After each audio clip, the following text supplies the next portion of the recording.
Wherever you may be, however you may be listening, thank you so much for tuning in to another edition of the Cardinals on SI podcast, coming to you live on a Friday morning here in beautiful Arizona.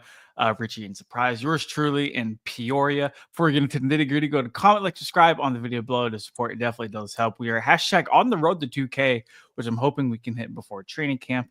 But you people are not here for that. You people are here to hear us talk about OTAs and answer a couple mailbag questions along the way. But before we get into that, Richie, how are you, brother? I'm good. Donnie, do you know what the weather is currently outside in Surprise, Arizona? Ooh, I'm gonna go like 90. Um, as of right now, because I was able to leave the puppy outside so Okay. she could get her breakfast going, it is a nice, cool 73 degrees. Oh wow. Wow. I Brother, was way no, off, and man. this is the last few days to enjoy cooler weather before we get into the heat of it. And speaking of the heat, Donnie's got the heat coming from OTAs. Yeah, so the Cardinals did take the next step in their progress towards football season. OTAs, part of their offseason workout programs were previously this week. Shout out Carmelo, What's man. going on, Carmelo? Good to see you, man. Cardinal Man. Sin, always good to see you.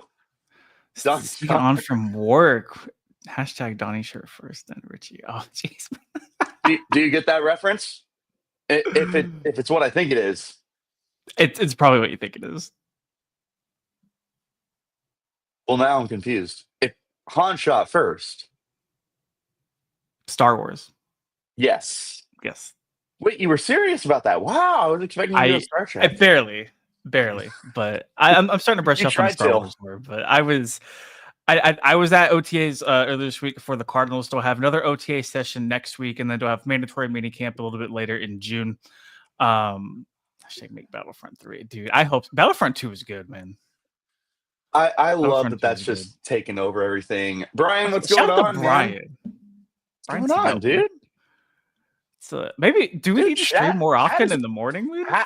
it's popping right Bro, now. we'll stream at like 10 p.m. and like we'll have like -1 live viewers. It's crazy. We'll have a couple of people who are like yelling at each other in the comments. That is true. That is true.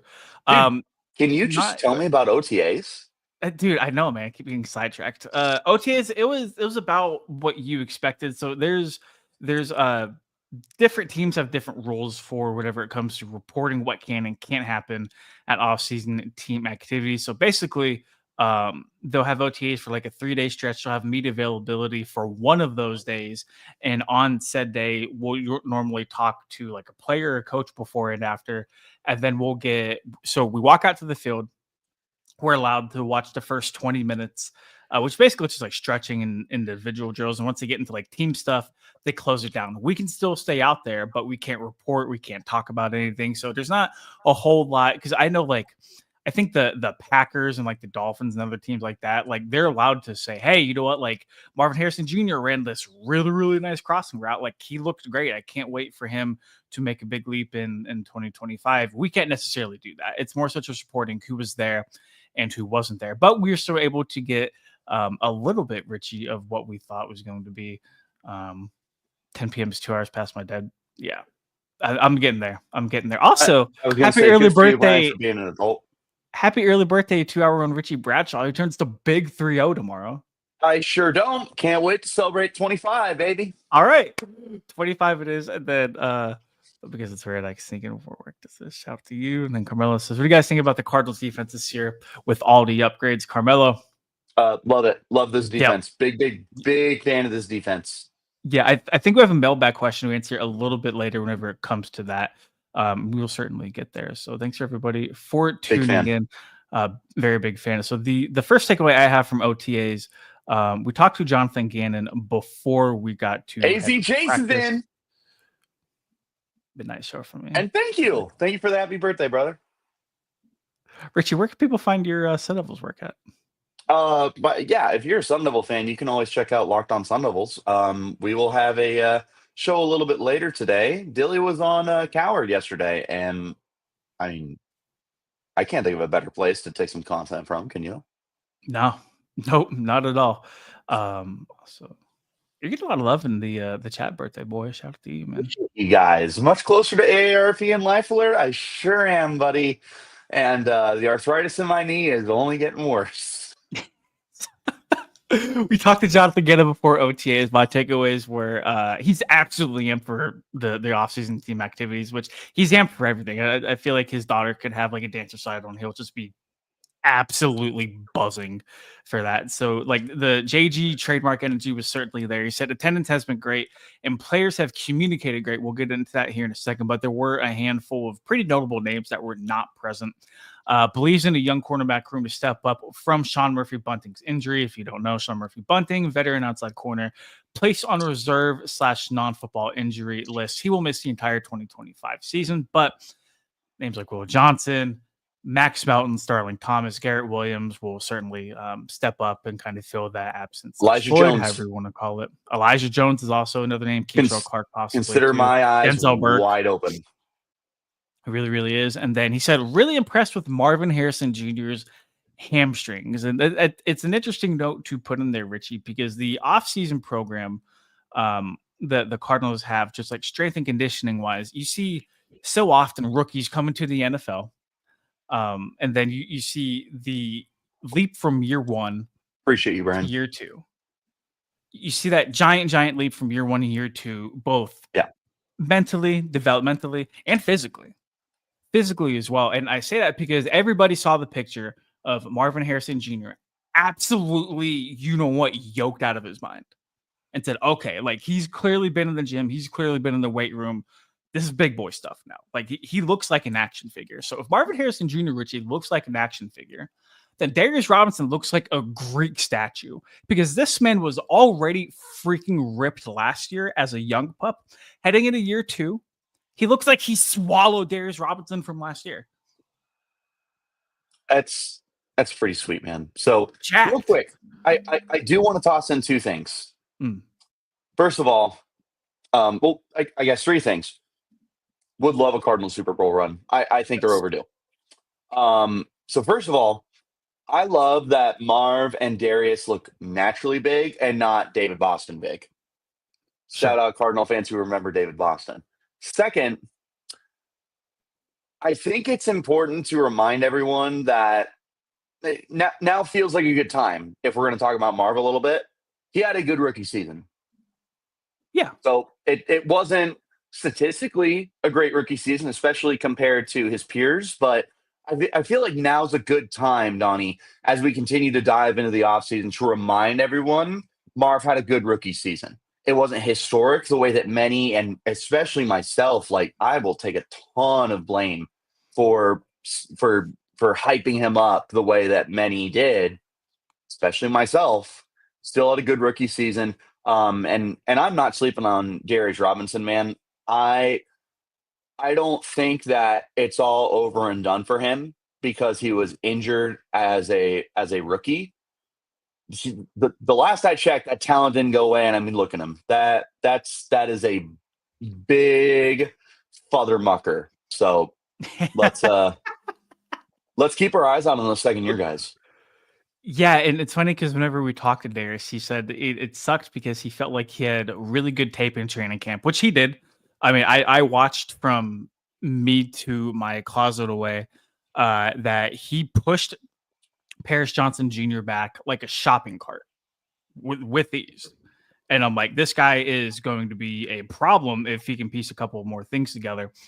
And, having the injury in training camp or preseason, and then having the unfortunate passing of his mom, like that really kind of set him back in a lot of ways. And he said, I felt like my camp tape was hot, but I came back in the middle of the season and it was cold. And like it's already difficult enough for veterans to make that transition, Richie, to come back from injury in the middle of the year after such like a devastating injury. But like for a rookie like that too, and to have your mom's passing constantly in the back of your head too.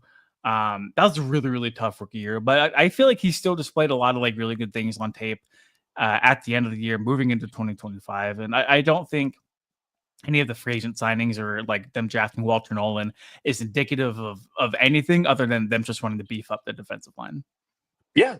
So he's he was just given a short end of the stick last year, man. And we Yeah. still saw some of the talent. It's not like he was blanked in the sack department. He still was able to get, I think, a 1.5 sacks for, like, he got one for sure. I want to say he got a half as well, just for what that's worth. But it's not like he was blanked in that department. It's not like he didn't get on the field at all as a rookie. We got to see him out there. Now, we also saw the defensive line get absolutely bolstered in the offseason because you signed Alvin Tomlinson, you signed Calais Campbell, you draft Walter Nolan, but Darius Robinson has very quickly been forgotten. And that's a shame because when he was coming out of Mizzou, one of the things that was so intriguing about him was this dude was playing like 280, maybe even a little more, typical like down lineman stuff.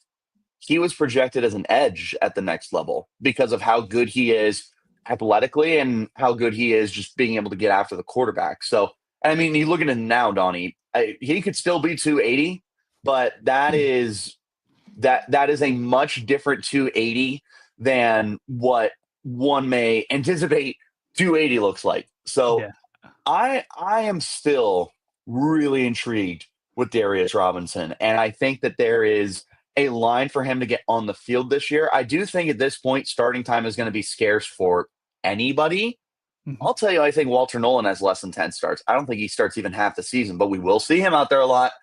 Yeah. I think starts this year for the majority of the defense is going to be much more of aesthetically pleasing than it is indicative of how good or bad someone played this year. But don't forget about Darius Robinson.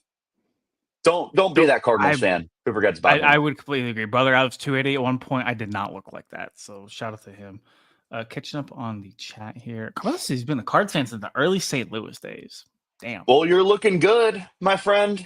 Yep. Looking better than me. Brian says he's excited for the team. Buddy and I bought season tickets. Oh, congrats, That's pretty dude. sick, man. Well, I did just a little look at the regular season for myself after me and Donnie already previously did it. Looking at it again, I think that home game schedule is pretty favorable.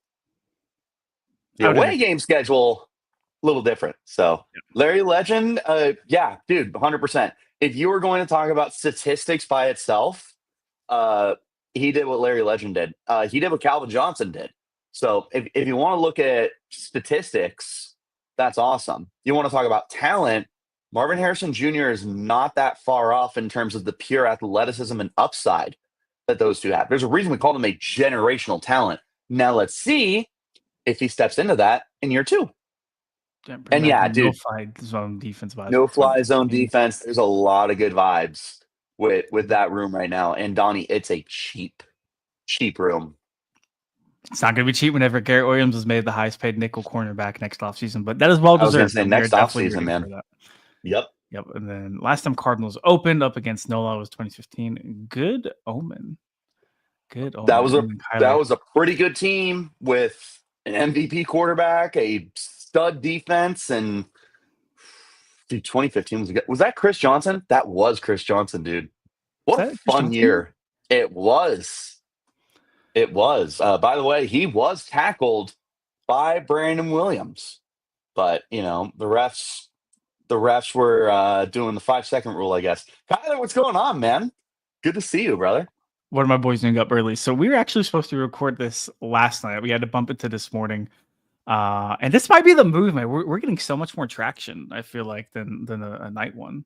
Well, I'm used to getting up bright and early in the mornings anyway. So, I mean, as a famous Pat Tillman once said, screw it. We're here. We might as well go live. I'm so Yeah, glad you said that. I choose not to remember that game. Shout out Tony Jefferson for calling ball at the very end with that Because people interception. talk about MHJ being a bust. Trey wasn't the best tight end out of the gate. Look at him now. It's him or Bowers in a league of their own. And I completely agree, Brian. And to a point Yeah. Richie brought up a little bit earlier, like, yeah, he didn't put up the numbers that Malik Neighbors put up. Malik Neighbors was force fed the football every quarter, my man. Every quarter. Like the Giants and the Cardinals offense is two completely different machines. One of them's a potential top 10 machine. The other is the New York Giants.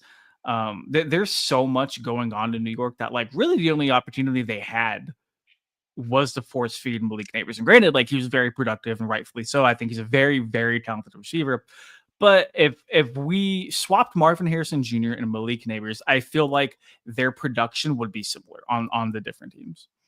Yeah, and I mean, I love that you bring up the fact that Neighbors was force fed the football last year. A few different things that we can bring up with that. First of all, there is at least last year there was next to nothing else going on with that offense. Like Wando Robinson, I believe, got injured at one point, and Darius Slayton is a really good role player receiver. I like that trio, but Malik Neighbors is just stacking himself so much higher than the rest of those guys. There's no tight end play. The offensive line has Andrew Thomas, John Michael Schmitz at center, and not too much else. And then I thought Tyron Tracy looks pretty good at running back, and him and the People's running back, Cam Scottaboo, are going to make a fun combo this year. But Malik Neighbors was so much higher in terms of potential talent, all of that stuff, than the rest of the team that was the situation. You also had an offense that was playing behind in so many games that they had to throw the football.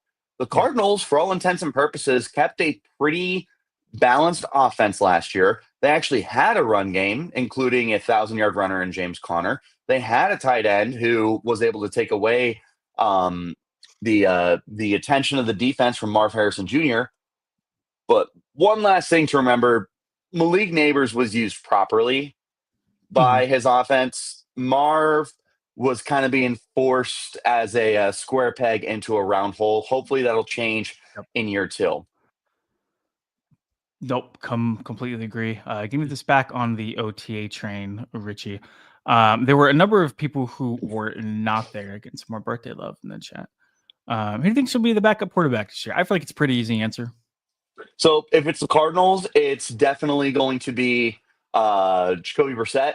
If it's the Sun Devils, it's definitely going to be Jeff Sims. So got to go with those boring veterans, but you don't mind it sometimes. You know what you're getting. I wonder what Paul Tyson's up to. Paul Tyson. I'm sure him and the other Bama transfer we had a few years ago are hanging out. God, I can't remember his name. Paul Tyson. Wow. What a pull. What a pull. That's what I do, baby. So there were a handful of big names that were not present at Cardinals OTAs. Josh Sweat, Yalde Froholt, Dalvin Thompson, Kelvin Beachum, and Calais Campbell physically were not there. I did not see them either in the facility or like on the practice field or even off to the side of the practice field because guys like Jonah Williams and Walter Nolan were working off to the side. Some pretty big names on that list, Richie. Should we panic? Absolutely not, because Jonathan Gannon said the players had communicated very, very well, the ones that were not there. So it feels like majority, if not all of these absences are excused for one reason or another. And there's really no like terrible situation or something to where like a guy's holding out for a reason. Whenever I look at these names, Josh Sweat, Tomlinson, Beachum, and Campbell, all free agent signings. Their contracts are fine. Like the reason they are not there is not money or contract related. Froholt was just extended last year. I'm sure he's doing something with his new baby or something like that. Jonah Williams recovering from a knee injury that landed him on injury reserve. And Walter Nolan still hasn't signed his rookie contract yet. I'm willing to bet Walter Nolan's agent was like, hey, man, just like show up, like put your jersey on, do stuff off to the side. Don't do team stuff because you might get hurt. But no, you might have to do this for a couple days until we get everything ironed out. Very normal, very typical of guys who haven't signed a deal yet, whether it be like a rookie or a free agent. And it's not like, what's his name, Shamar Stewart in Cincinnati? Yeah, that's a crazy situation that they continue to drop the ball with their edge rushers. Something about that position, man. Any reason the Cardinals reduced their OTA days from 10 That's a question for him. years to 6? I don't know. I think it's player longevity. I think it's trying to keep guys healthy. I think heading into Gannon's third year, maybe he feels like he doesn't need to see them as often, at least like early in the off season. He seemed really pleased with where they were at, just in terms of like install, just in terms of like getting the team together. He seemed really pleased with the progress they were making so far. Now, obviously, they're not installing anything right now. It's just kind of getting the basics out of the way. And I think we'll see maybe more of the nitty gritty details coming to fruition with mandatory minicamp coming a little bit later in June. But I think either Darren Urban or Zach Gershman had a pretty good article on azcardinals.com going over why the Cardinals didn't have all 10. So I'll probably check that out for a better answer. But steering us back to the guy's not here, Richie. Like I'm not worried at all, and I don't think Cardinals fans should be in the least bit worried either. No, it's OTAs. There's really not too much to read into it. Yeah, there's really not that much to read into it, especially because none of these guys are doing anything theatric with sitting out. We're not talking about like an Aaron Rodgers situation or any camp holdouts that are related to contract stuff. Like it's no distractions for these guys that aren't at OTAs or aren't fully participating in terms of working off to the side. Like there's not much there to like overly hyper pay attention to and read between the lines, even more so than you may try to do. And it's the off season, so we're trying to start conversations as much as we can. There's no conversations to start here. Like it's OTAs and there's no distractions. And even in our business, Donnie, sometimes no news is good news. Not all the time in our business, but for football teams, I feel like no news is good news. I mean, we can stir the pot. I'm very popular with Cardinal fans for putting out content no one wants. All right, man. Overall, baby. Overall takeaways, man, from OTAs. I think my biggest thing is like that urgency for the postseason is here. And it's very easy to talk about, hey, we could try to make a run at the playoffs in year one of Jonathan Gannon's rebuild and year two, Jonathan Gannon's rebuild.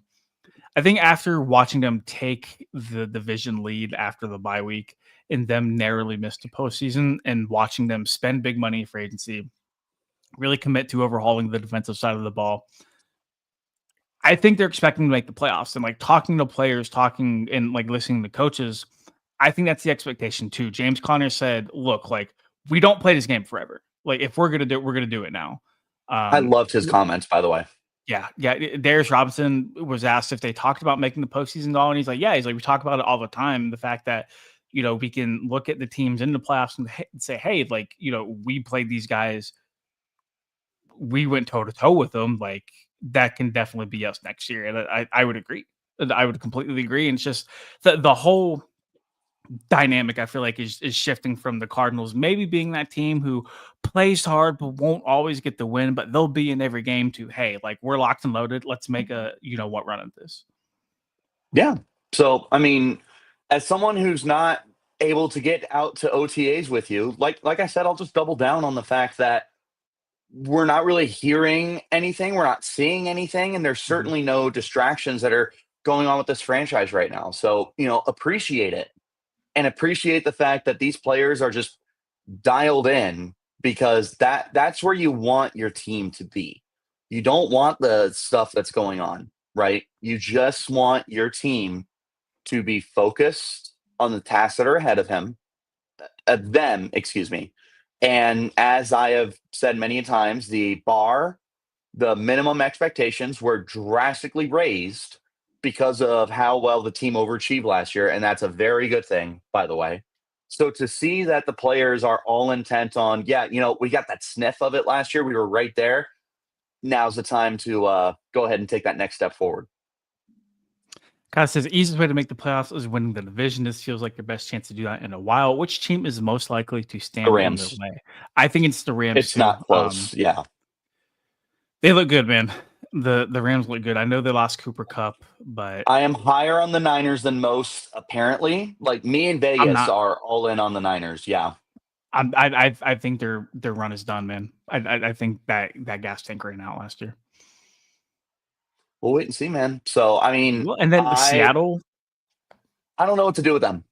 I don't either. They could be They could be 10 wins, or they could be 7 wins. They're not a horrible team. They're not a great team. Yeah, Brian, that defensive line is disgusting. When you have a nose tackle in Kobe Turner that's able to generate almost 10 sacks a year, that is A problem. filthy. That That's that a that problem is like, with Burst right next to him. Yeah. dude, think about it like that Bills defensive line they had in the mid 2010s when you had Super Mario next to Marcel Darius, next to Kyle Williams, next to Jerry Hughes, and all four of them had double digit sacks. I'm not saying that Turner, Fiske, Verse, and of course I can't remember his name. It'll come to me, but I'm not saying they're all going to have double digit sacks, but I'm all Byron Young. I'm also not saying they can't do it. Like, that's just such a great front seven. And I feel like the thing with Seattle, and Brian brings this up here, is like the offense regresses, and I feel like this is all dependent on your viewpoint of Sam Darnold, with whether you think Darnold was just a byproduct of Kevin O'Connell last year, if you think he's actually like a quarterback who can compete moving into I'm a new rooting for him. That's and a all it new. is. I'm rooting for him. I'm not rooting against him, but it's There you go. very much wait and see when it comes to Darnold and the Seahawks. I think we split everyone in the division if we were to sweep. Maybe Seattle. I've predicted that in the past. And I looked like a clown. That's the thing about the NFC West, man. Like, not a lot of people Volatile. give the division the credit it deserves. But like when you talk about any given Sunday and throw the records out whenever it comes to rivalries, like that's probably one of the best examples of it. Dude, these teams own each other. Like, Seattle and the Rams for the longest time have had a super volatile rivalry. The Cardinals and the 49ers have had a super volatile rivalry. The Seahawks and the Cardinals have had a super volatile rivalry where it feels like you'll just go through stretches where it's like, man, the Cardinals have won 4 of the last 6 games against the Niners. Man, Seattle's won 3 straight against the Cardinals, and they're hosting them this week, and they're favored. And it's just that's the beauty and the not beauty of the NFC West is it's a division that beats up on each other. I guess that's just something West Coast, because that was the Pac-12 RIP as well. So I love it. I love the kind of parody that you've created, dude. If we could get back to no fly zone versus Legion of Boom kind of days, let's do it. We need the vibes back for sure. That's for sure. So OTAs, I mean, so far so good for the Cardinals. Feels like sweeping the 49ers is more likely to split the LA and Seattle 4-2 division. I would take that. That's the key to winning the division. Yep. You got to sweep someone and you got to split. Yep. Completely agree. High vibes at OTAs. High vibes for the mailbag that we got on Twitter. So shout out to anybody who had left us a question. Let's get into it. That's a weird way to spell Hausler. You're funny. Who's at the game in your post? I'll start me. Coming from Jay Hastings, 2024 Cardinals fan of the year, by the way. Shout out to him. He was referring to his GIF I put of Trey McBride. I was also at that game. It's not Rob Hausler. No. Oh. No, it is not. Gotcha. I was at that game. That game was in Pittsburgh. I'm from Pittsburgh. I saw the Cardinals were playing in my wonderful hometown. Decided to make the voyage back. So I had a really great time there. And the Cardinals won too. So it was kind of a all-around good time. Another weird rivalry that's not a rivalry, but appreciate it. Oh, Steelers-Cardinals? Yeah. Yep. That would completely agree. Yeah, one of those interconference ones. Yep. The missing Sean Murphy Bunting current more than people realize. He was always taking the other team's wide receiver 1. Are we sure the young guys on our roster are ready for that challenge, or do we need to add a vet, I'm assuming CB, to take some early season arrows?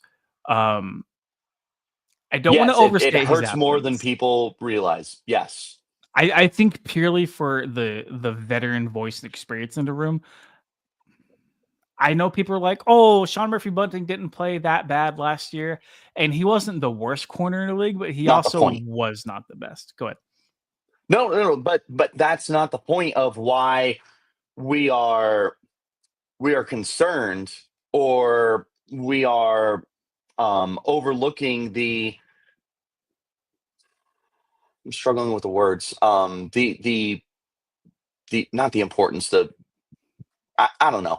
The point is it's a much bigger, it's a bigger loss than people realize. And I understand that Sean Murphy-Bunting had some really bad play last year compared to some average play. He wasn't a plus player. He was an average player who had some bad games. Like, I wouldn't call him a liability, but he was he was who he was. But the important thing that he brought to the table and what nobody else on this roster brings to the table at the corner position is a substantial amount of starting time.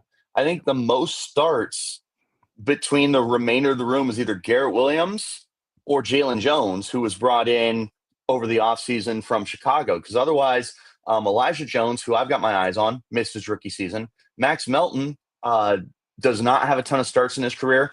Sterling Thomas started 15 games last year out of 17, or it might have been like 14. Denzel Burke is a rookie. Will Johnson is a rookie. We haven't seen Jalen Davis, Jaden Davis, excuse me. So there's just a lot in that secondary. Catrell Clark has mainly been a rotational guy in his career. There's just a lot of uncertainty that we have right now. And don't get me wrong, it's very, very exciting. Like, to put it in college terms, you may not have a senior or in that corner room, but you got a couple 5-stars and you got a couple of redshirt freshmen and some true sophomores that look like they can get the job done. So I'm not going to call it all or nothing, but this secondary could come out and be lights out based off of the talent there, or they could struggle. And that's where the value that SMB had was. I would agree, and I think Murphy Bunting was heading to his 7th year. There wasn't another corner on the roster who had more than 3 years worth of experience, and like he's a former Super Bowl champion. Like, talk about a guy who's done it and played a lot of football for a very long He time. was Sean good, by Murphy the way. Bunting, yep, he was very pivotal in that Buccaneers Super Bowl run. Definitely took a step back with the Titans before he came here, and obviously last year everybody knows how his season went.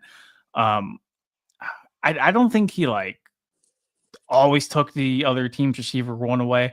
I was a little bit more critical of Sean Murphy Bunting than I feel like most people were last year. But like, end of the day, man, like, that's a very young corner room. There's going to be some growing pains whenever it comes to that, because guys like Max, Will Johnson, Starling Thomas, and Garrett Williams anchoring down the slot, like, that's a very high upside room. But with high upside young corners, you're going to have a couple plays where they would probably went back, right? That's kind of just the nature of the beast. And Gannon had talked about young corners, and like, you learn from your mistakes more than your wins. And there's got to be some mistakes along the way for these guys to hit their ceiling and really play to their potential that everybody thinks that they can. Now, it's very exciting because when you look at guys that they brought in, like Will Johnson, like Max Melton having another year after a pretty good rookie season, like Starling Thomas has stepped up, every year he's been here so far. That's a very young, exciting cornerback room. It really, really is. And Rich, I do think over the course of the season, Sean Murphy Bunting would have been phased out. And I think he would have been the day one starter, but I think as the year progressed, I think maybe a guy who didn't earn that opposite starting spot, opposite of, let's say, Max Melton, whether it's like Starling Thomas or like Will Or Johnson, Will Johnson, right? if he plays up to his par. I think Murphy Bunting would have slowly but surely kind of like fell to the lesser stages of the rotation. But like, all that being said, like, you still want veteran leadership. You still want that voice in the locker room or meeting rooms or whatever it might be, all for, if anything, just to help the young guys. And so like, that's gonna suck, him not being there. Right. And it's not that I don't believe in the young guys at all, because I think that there are some Pro Bowl level talents out here, but you just wish that you would have had someone to ease their transition in a little bit. That's all. That's all. Brian says, I know people dog on the Tip Ryman pick. I think an extra year of him adding muscle will only help our already strong running game, flexing safeties in a box, leaving more one-on-ones for Marvin Harrison Jr. Listen, man, if Drew Petzing could run 14 personnel, 1 running back, 4 tight ends, he absolutely would. And Drew Petzing loves tight ends, and I know people were critical of the Ryman pick, but they used him often last year, and they're going to use him more often this year, especially in that run game.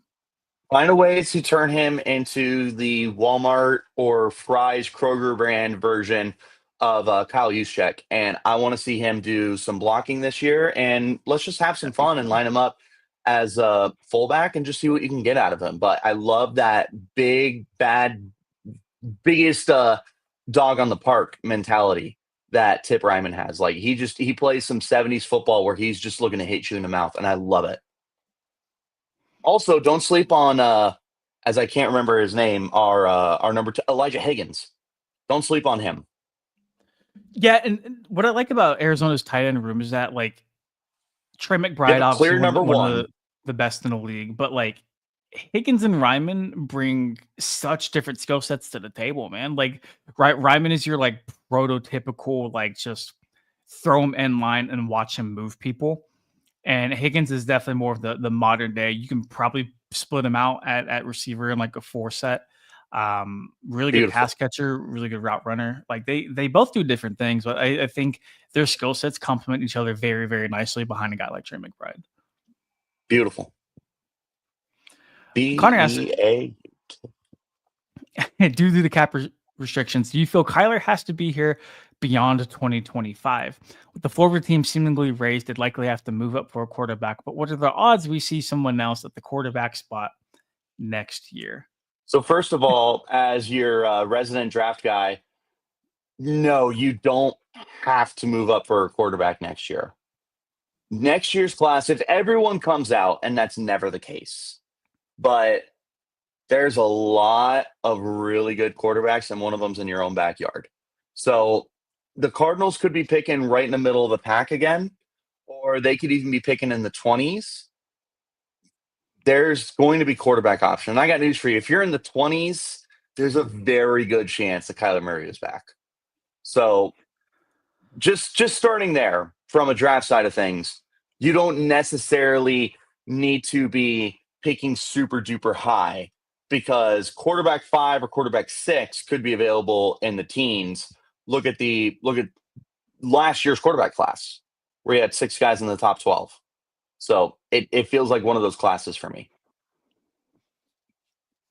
But anyways, I don't think there's any doubting what kind of year it is for Kyler Murray. It's put or shut up. You're entering your 7th year in the league. We've seen what you can do under a couple different schemes. We've seen the highs, we've seen the lows. And like 2025 is the year where Kyler's going to have to either live up to that potential, or there's going to have to be some conversations about his future in Arizona.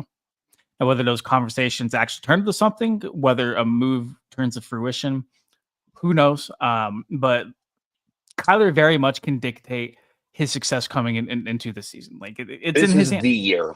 This is For the sure. year. For sure.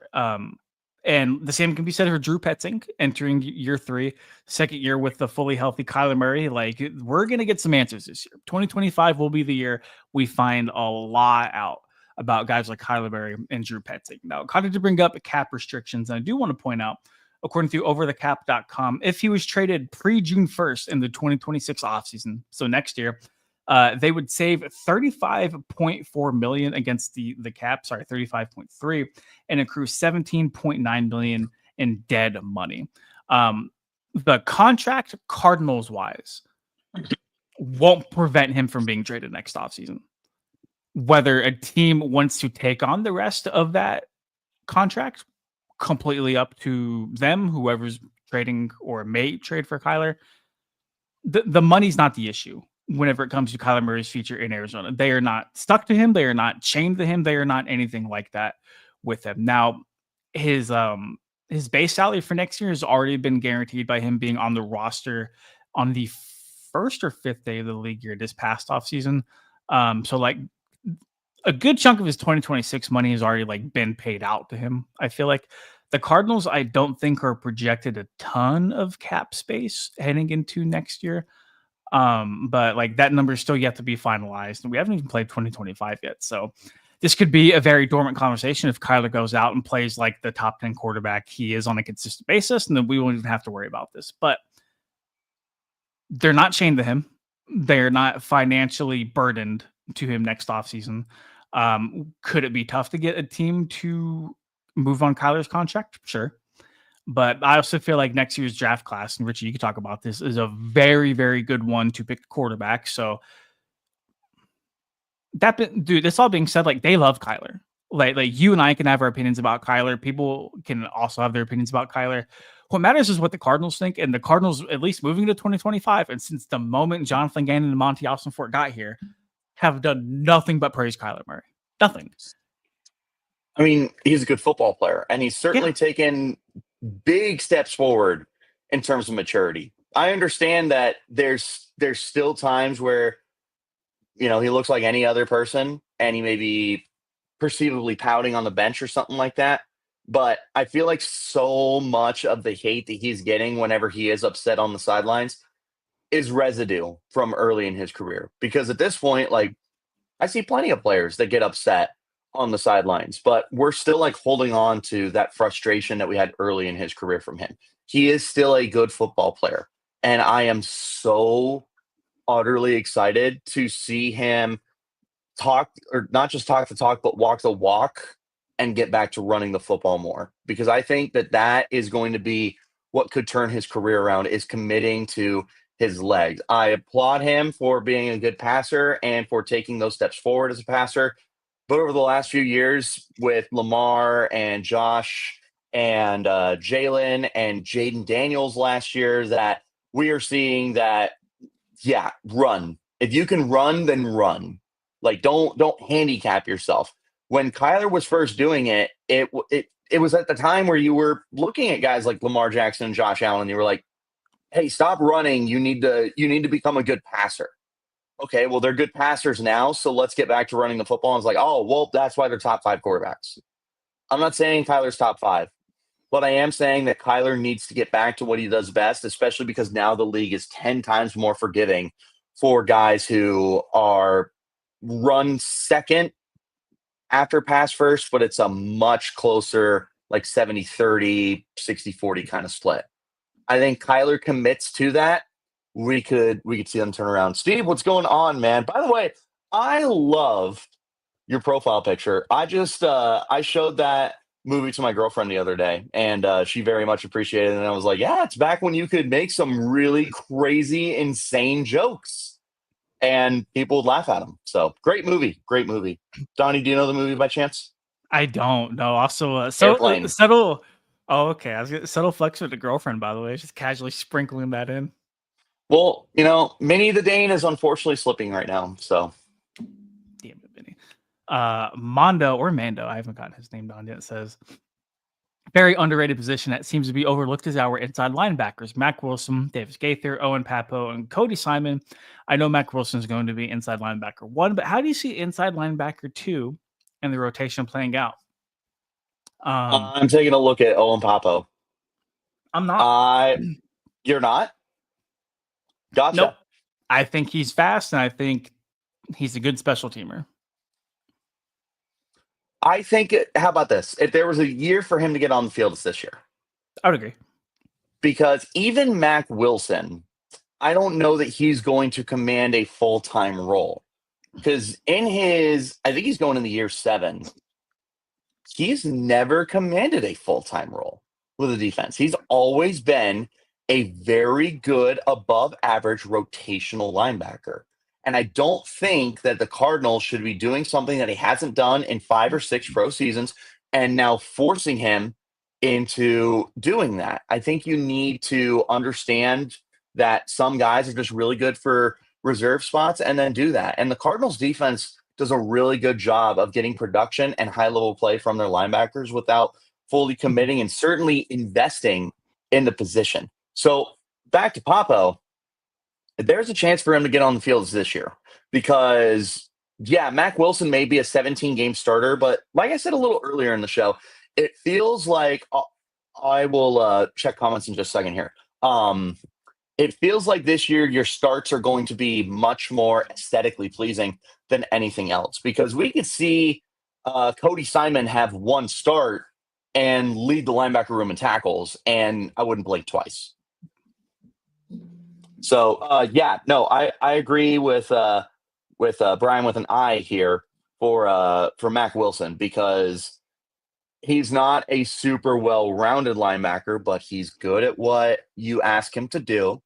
And with the linebacker room this year, don't ask someone to be well-rounded. Rotate your guys in. Ask them to do what they do best. So maybe Mac Wilson is starting 17 games.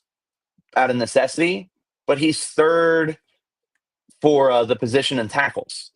That's not inherently a bad thing. No, So, I don't think Mac's a rotational guy either. Like I think he was a verified starter next year, next to Kaiser White in the interior. And granted, they do move him around, but especially with the added help at pass rusher coming in this offseason, I don't really foresee them getting too exotic with their looks. I'm not even going to look at the chat right now. Don't tell me Minnie's in here. first of all, Brian, I got a different shirt on. Brian with a Y. Second of all, good morning, Minnie the Dinosaur. The chat can officially start popping off now. We're blessed with Minnie the Dinosaur's presence for sure. I back to Mac Wilson. I don't view him as like a rotational guy. Like he's the guy, especially after Kaiser left his offseason. He's the guy. He's the vet in the inside linebacker room.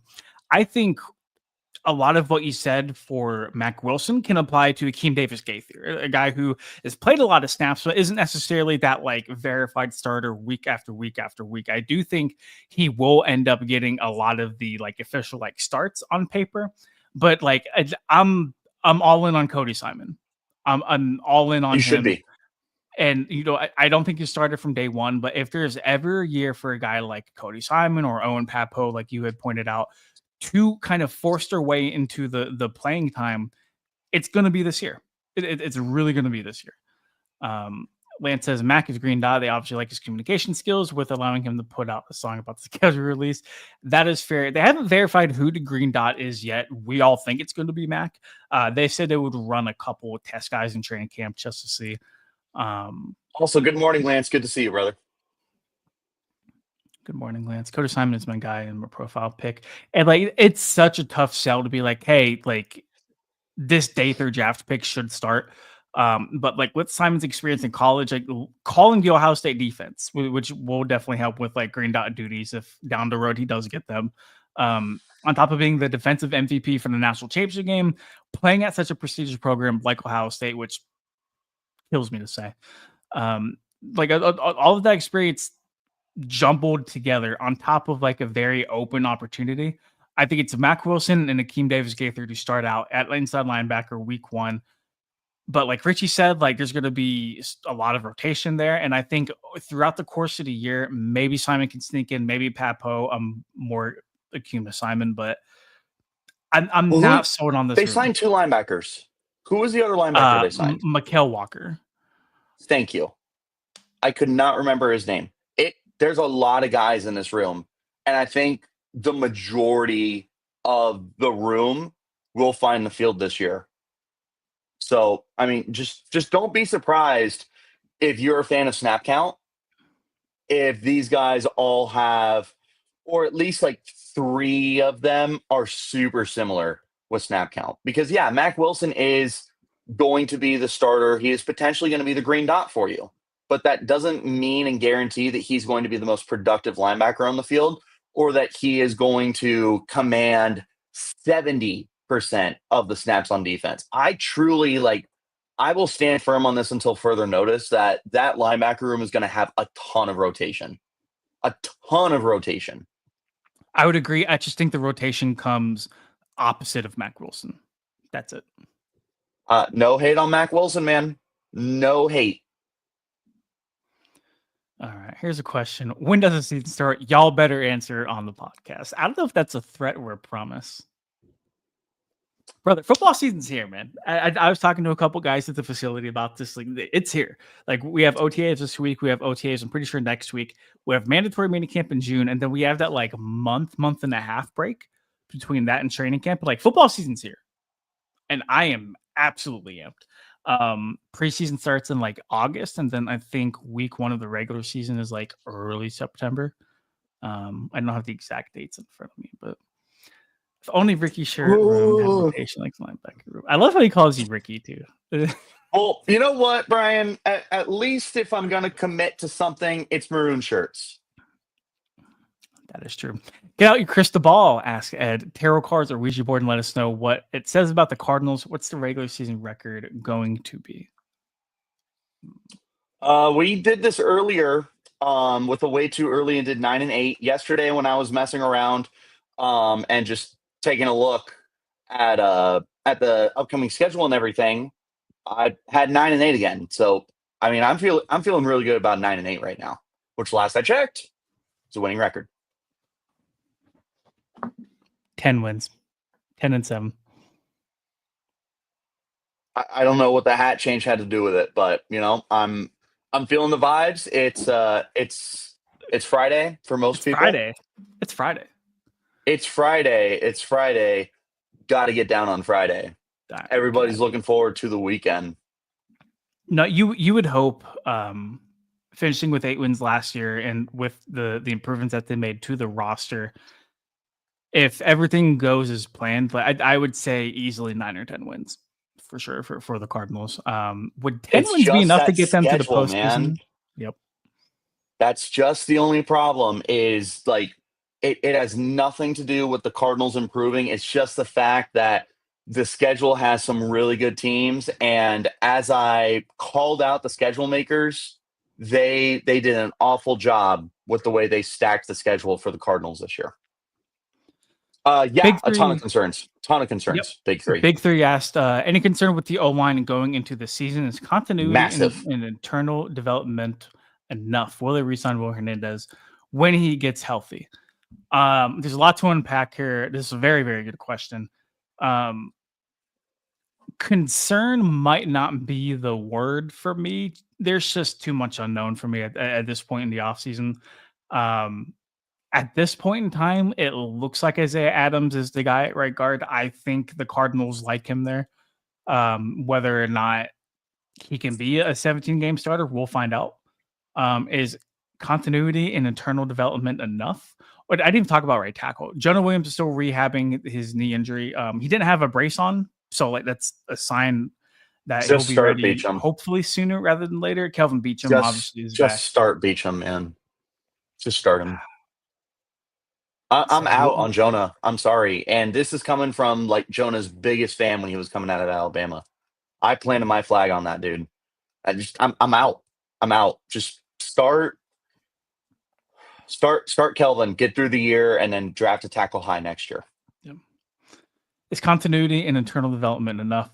I've been very critical of the Cardinals and them not doing anything to improve the offensive side of the ball.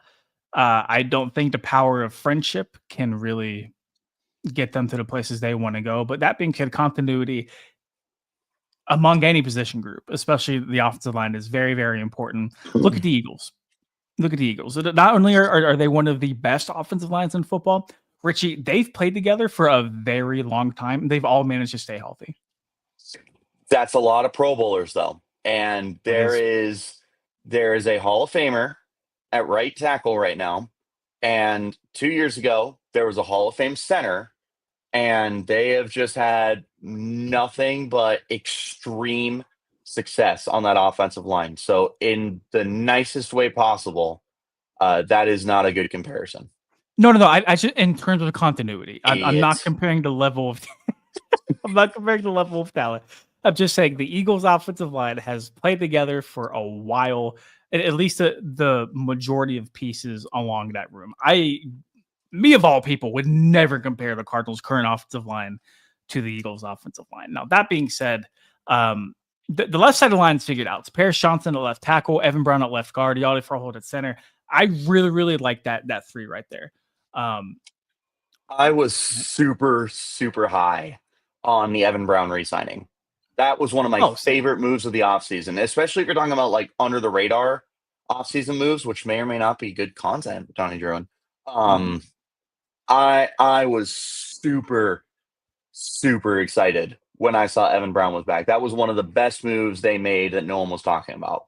That and Baron Browning, I thought those were two insanely smart decisions by the front office. Yeah, I wasn't high on the Baron Browning signing. I was not. Just be ready to be wrong, my friend. 7 sacks. That happens a lot. That happens a lot, man. To answer the final question, will they re-sign Will Hernandez when he gets healthy? I think they are waiting for him to get healthy because they can't sign him unless he passes the physical, right? A lot of people thought he was going to follow former Cardinals offensive line coach Clayton Adams to Dallas. But Dallas drafted off an offensive lineman in the first round, so like they're set at guard.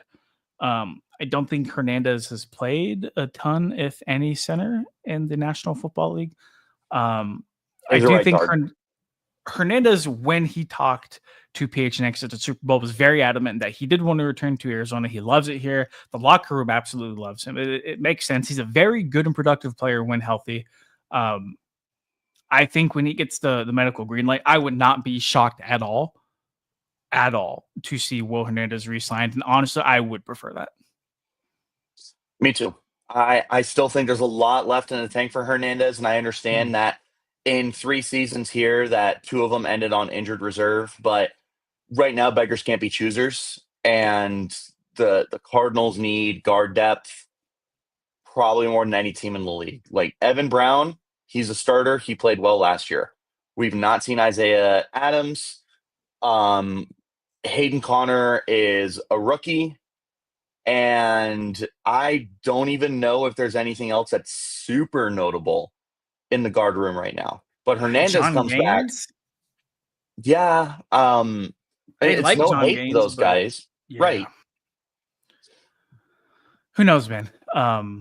And to Lance's point right here, injuries will determine so much for our team in the league this season. And first of all, great point, Lance, because your ability to construct a roster not only for starters but the depth pieces, the 53-man roster that you trim is so important because every one of those guys will play a role. Every single one of those guys will be important to your success. Right. Aussie Beast at left tackle. Who am I? This is blanking me. Jace, give me a reminder of what you're talking about, my guy. Ben Garcia, go. Ben Garcia. Ben And Garcia. show. Man, what we doing here, bro? Unless you got a radio show to record or something, my man. What's the success for my guy Darius look like this year? Stats. I don't think he measured off stats for what it's worth. I don't think you measure. I don't think you can measure most of your pass rushers except Josh Sweat for their success based off of stats. If you do want a number, I'll tell you 5 sacks from Darius Robinson would be a successful season for me, considering what he's coming off of. I would like that, and it was left off. Okay. Yep. It all. I thought we were talking about the Cardinals. Yeah, that's why I got thrown off, Chase. That's why I got thrown off. Yeah. I got How do you feel about the running back room? Do we have a gem in Trey Benson, or is he not a guy on the grass? No, you got a guy. Dope. I would agree. Benson was a home run hitter at Florida State. It took him a little to get going his rookie year. Not horrible, not unexpected, but like it did take him a few games to find his footing. But towards the tail end of his rookie year, he put a lot of good things on tape, and I'm very excited to see what a second year as not only an NFL player, but like specifically in the system, in the strength training program, working with James Conner, stuff like that. I think he's set to be a very nice complimentary back to Conner in 2025. I do too. If you've seen my content recently, you know I am super high on Trey Benson right now. So I'm all aboard the Trey Benson hype train. Final question of the mailbag coming from hashtag get Gannon, Trey, or Micah. So other than Kyler running more, what player is key to generating more explosive plays on offense for Drew Petzing? I feel like the easy answer is Marv. Probably Marv. And a lot of Arizona offense taking the next step in 2025 is hingent on Marvin Harrison Jr. Can I throw you a little bit of a curveball here? Only if I can throw you a slider. Okay, I'm going to go Greg Dortch. Funny enough, he was on my mind. I'm going to say, go ahead. No, go ahead.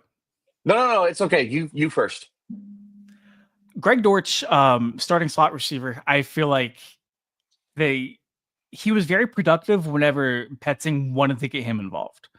He was not a prominent face of that offense. He's not the number 1, number 2, number 3, or number 4 option whenever it comes to either running or passing the ball, is what it is. But Dortch when given the opportunity, I feel like is a very productive slot receiver. He's not the biggest, he's not the fastest straight line wise, but he's a very shifty, agile guy who can do damage for you as a slot receiver in terms of route running and creating separation and getting open. The torture chamber. Sorry. So here's my slider because it's a little more specific. Okay. Trey McBride, touchdowns. Just got to get more. So it's I think that's something that will help this offense take a big step forward, is getting the scoring production from your inline players, because outside of McBride, you're not getting scoring from Tip Ryman and you're not getting scoring from Elijah Higgins. So it has to come from somewhere. It can't just come from outside at receiver. And real quick for Brian, I love that he brings up Zay Jones, because I think that Zay could be one of the biggest sleepers on the offense this year. He wasn't healthy last year. He was suspended last year. And if he is good to go, that is your starting slot. I don't think so. Well, Donnie, I think a lot of things, and it's really fun. Must be nice to have conventional thoughts, my man. That I didn't say that. I just said I think a lot. Oh man, let's the question. What do we see as a depth piece for Dortch? I love Dortch. I feel like he does so much for the team, but who do we have to step up if he goes down? Zay Jones. Zay Jones, yeah. Zay Jones, and then maybe Xavier Weaver. Weaver, yes, thank you. Yes, dude, you are so smart when you are agreeing with me. Yeah. Xavier Weaver is interesting to me. So you don't just stick on a team for 2 years after being an undrafted free agent without the team seeing something in you. And he was a rock solid player at Colorado. So I am keeping an eye out on Xavier Weaver this offseason with a receiver room that feels really wide open for someone to stick around. I think Weaver's got that chance. Yeah, for sure. The Cardinals fans love him, man. Like, he's somewhat of a cult hero here. I think Tip Ryman could have a Trey McBride and mini jump in year 2, just more targets. He has a great RAS score. That's the thing about Ryman, man. Like, he's very much a prototypical, like, old-fashioned tight end, but, like, athletically, he was solid, and he can catch the football, too. Like, he's not Trey McBride, obviously, but, like, he's serviceable. Kittle? Probably not. Probably not, no. Well, Donnie, if you get to compare the Cardinals' offensive line to the Eagles' offensive line, all right, man. I think I can compare Tip Ryman to George Kittle. I didn't even compare. Very similar. They're good 70s tight ends. They both are good athletes. They both have been asked to play fullback and tight end at one point in time. That's all I'm saying. No, Clayton Tune is gone, and I packed his bags for him. I'm pretty sure when I threw the bags his way, he went to toss them after that to the chauffeur that was going to take him to the airport, but they were intercepted in return for a touchdown. I don't think Clayton Tune. So I do think he sticks around ultimately. I don't think they keep 3 quarterbacks on the roster. I do think he'll be the practice squad guy. They gave me a call, man. Sorry. How do you feel Tune has progressed on our team since being drafted? He hasn't. Yeah, I think that's kind of. I remember they drafted him in 2023, and Kyler was hurt, and it was like him or like Colt McCoy in training camp. And I remember watching both of them throw passes, and I'm like, there's no way they're going to win. That feels very disrespectful to Cardinals legend Spencer Rattler. Cardinals legend Spencer Rattler? Cardinals legend, or not Spencer Rattler. Desmond Ridder. Sorry, they both suck. Yeah, and then I watched Tune last training camp compete with Desmond Ridder for the That's what I did. The quarterback too. You did? Maybe you did. I don't know if people should have been a Sun Devil. Should have been a Sun Devil. Yeah, tell me about it. Twice. Should have been a Sun Devil twice. I think Tune's a big guy. He's mobile. He has wheels. I think just for me, the processing wasn't necessarily there whenever I watched him play in preseason. Like, he just could not progress through reads like an NFL quarterback would be expected to. Steve's got the spirit. Spencer Rattler from Pinnacle High School. Yep. Should have been a Ryan Sun says Devil twice. Toon only had 5 shirts in his bag, FYI. Apparently, that's more than me. So, Brian, if you hate my closet so much, then I'm just gonna drop my Cash App, and you can help me buy some stuff. Or birthday drinks for the birthday boy. Yeah, dude, 25, pretty crazy. Some Perfect. might say that 30 is the new 25. In 2 months, I'll agree with you. Yep. I was gonna say you don't have much longer either. I know it's coming July. Do you I'm not see the excited Reaper for right Friday. behind you, man? Oh, I Get do. that cowbell. Yeah. Get that cowbell. All right, we're gonna answer this question, then get out of here. Now to the DBs. What's our starting DB lineup? And how's Keitrell Clark look? Will he make the 53? I think with Sean Murphy Bunting healthy, Keitrell was Yes. probably going to be on the outside looking in, but I do think the injury definitely opens up room for him to still make the roster, maybe primarily as a special teams guy, but he's a very good rotational piece in terms of the secondary. Richie, you're giving me a look. We'll get there. I do think that Keitrell is going to find his way onto the roster. There you go. Yep. He's going to find his way onto the roster. I think that he is probably your number 2 nickel corner right now. And predict the lineup. Yeah. I'll address that in a second. Predict the lineup. I'm going to go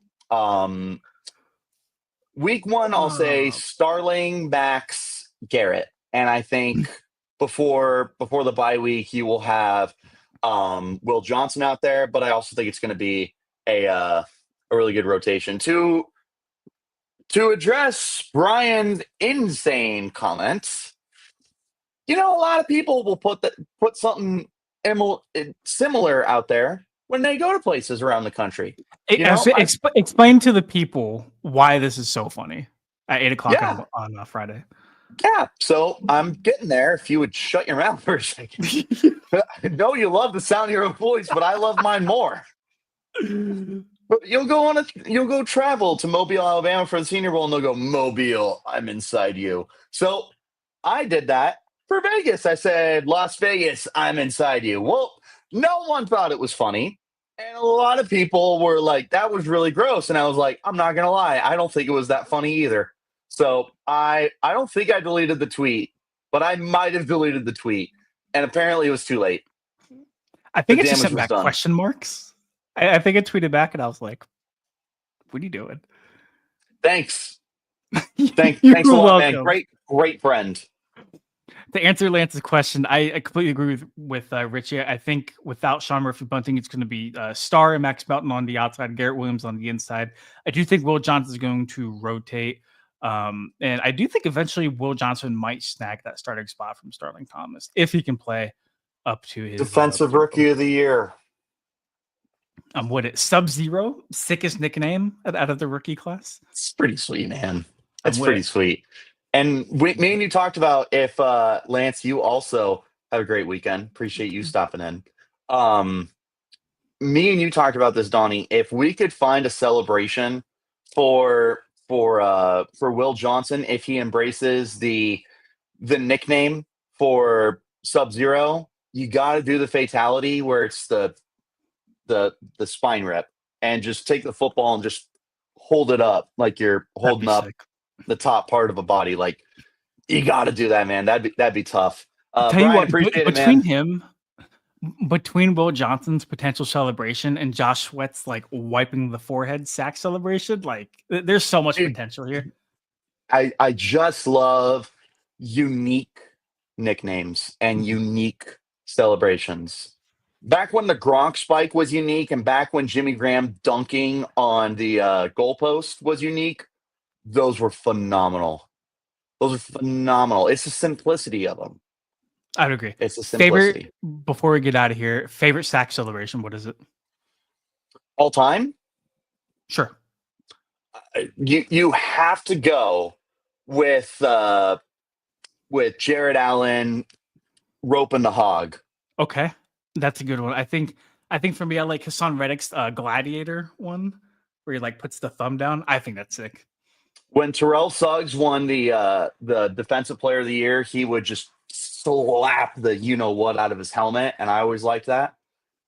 Just, again, simplicity with it. 2. 3 is a penalty. 3 hip thrust is a penalty. I like simplicity. And I know it's not a sack celebration, but Jalen Waddle doing like a penguin waddle when he scores a touchdown. Yeah, I like that. Best. It's the best. And it ruined the song Wobble for me because I don't hear wobble anymore. I hear waddle. Waddle, baby, waddle. So, yeah, no, phenomenal. High vibes on the Cardinals on SI podcast. High vibes at OTAs. Richie, you have anything before you get out of here, man? Just going to enjoy my last day of being in my 20s. I absolutely appreciate every single one of you guys. This podcast is a ton of fun. Donnie, you've been on here for an hour and 10 minutes. And if you told me it was 20 minutes, I would have believed you because chat was popping. We had a great time. Brian, that is strike 3. You are... Where's the ball at? Get him out. Burma band. Get him out. Get him out.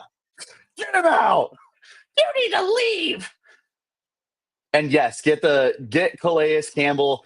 Dude, I remember when Calais Campbell would hit the home run. That was a good one. No, him and Alfred Morris, right? The running back? Yeah, yep. From the Washington team. Yeah. Cracking home runs. Alfred Morris, the epitome of a Shanahan running back. Yep, Donnie Drew, fantasy football darling, man. I missed having him on my team every year. He won me a championship his rookie year. So, all right. Let's get out of here, my man. For Richie Bradshaw, I am Donnie Drew, and thank you so much for tuning in to another edition of the Cardinals on SI podcast. Really appreciate all the love in the chat today. Much appreciated. Happy Friday. Have a great weekend. We will be back next week for all the latest and greatest coverage. You can follow it at si.com/NFL/Cardinals. Follow Richie on Twitter at RichieBrads36. Follow me on Twitter at Donnie Drew. And we hope to see y'all very, very soon.